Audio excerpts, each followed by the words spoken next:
What is up, guys? So I wanted to come to you with a quick video. I was gonna make this last night, but I was not in the mood.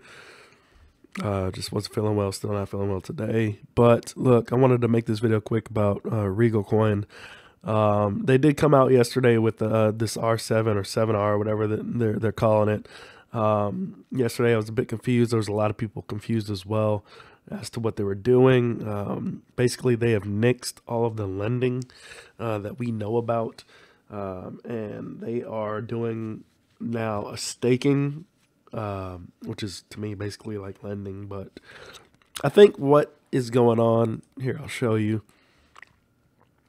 Take a look at my screen here. I think what's going on, look, my numbers keep changing too. They've given everybody a code balance. I don't necessarily, they haven't, as far as I know, they haven't released any updated information on what all this actually is. But I do know that the lending has gone away. And I think what they did was they credited everybody's lending, what your lending balance was. I think they credited it all to a code balance. Now, I could be wrong, but what I think is happening is, I think what they're trying to do, in my opinion, is prevent people from converting the code balance to REC tokens. And the reason why I think they're doing this is because they're still trying to hold everybody up from being able to cash out and REC. And that's to completely hold it from bottoming out to zero. It's funny. it's funny to say the least, because we have gone all this time since REC first showed its, since Regal Coin has first showed itself in October, and here we are at the end of January, and we still don't have an internal exchange. Why? Because they never intended to have an internal exchange. They never intended to lend.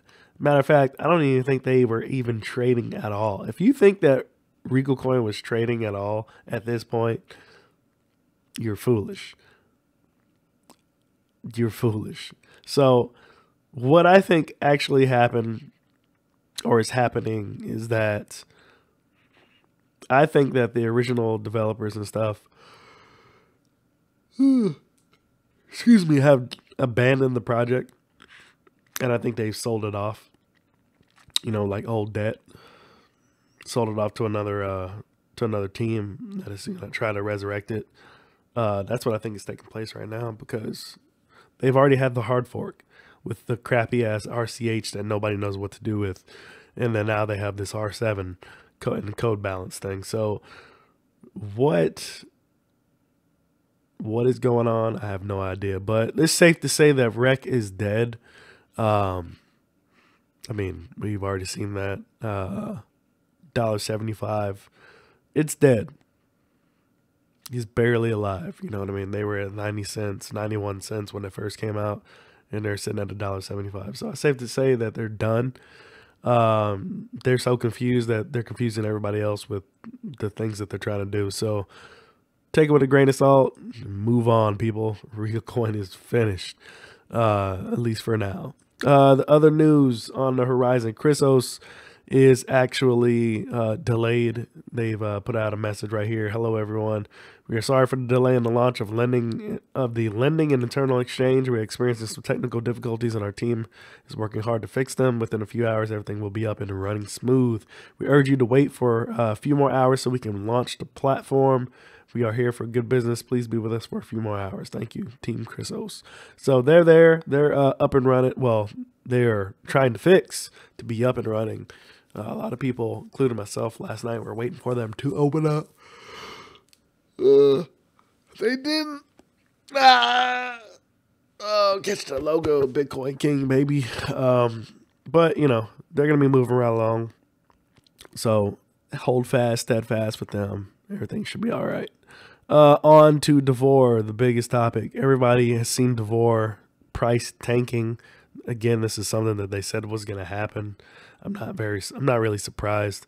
Matter of fact, I'm actually kind of excited because if I get a chance to get any more tokens and the price starts to go back up again, then I'll win again. I've already received well over what I've put in the platform. So I don't really understand why people continue to troll and shoot comments. Ha! Divorce, exit scamming. You got scammed. Like, listen, people, I've already said it once before. You can't be scammed if you know what you're getting into, right?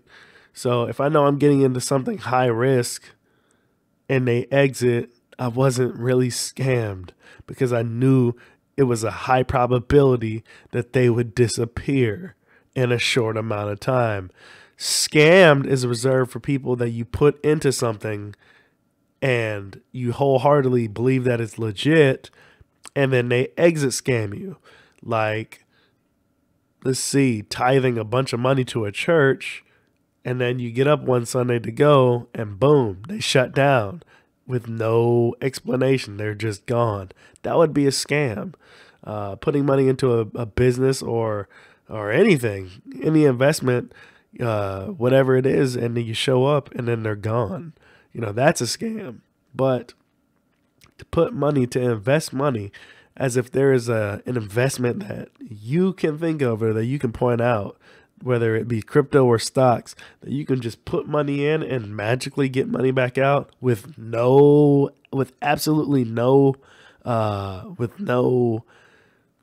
bad juju, with no warnings, with no absolute, like, you know what I'm saying? Like, you can't, there's no investment that you can put money into that doesn't have some type of disclaimer, that doesn't have some type of thing that says, look, you may not get your money back. You know what I'm saying? That's what an investment is. You're putting your money in hopes that you're going to get more out, or at least what you put in back. But it's not guaranteed. There's nothing guaranteed about this game. So everybody who's watching, everybody who doesn't do lending programs, which I don't understand, they don't do lending programs, but they spend 90% of their time watching people who do lending programs. That doesn't make sense to me. I don't like lending programs. I think they're a scam, but I'm going to spend 90% of my time on YouTube watching people talk about lending programs. It's so stupid. It doesn't even make sense.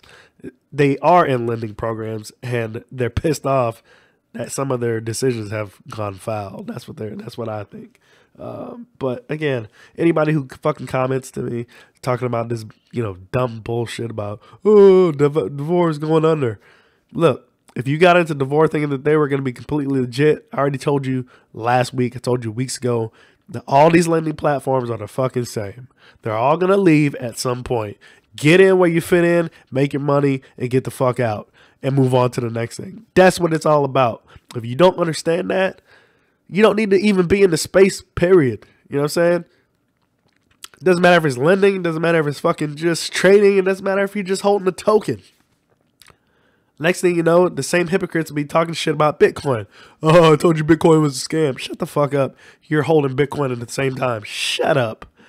Shut up. Anyway, time for the rant. My bad. Guess I'm not feeling well, but it is what it is. If you do comment on my channel about some bullshit about scam this, scam that, your ass is getting blocked. BLOCKED. Blocked. I ain't got time for the haters, man. I got time for the money. I'm out.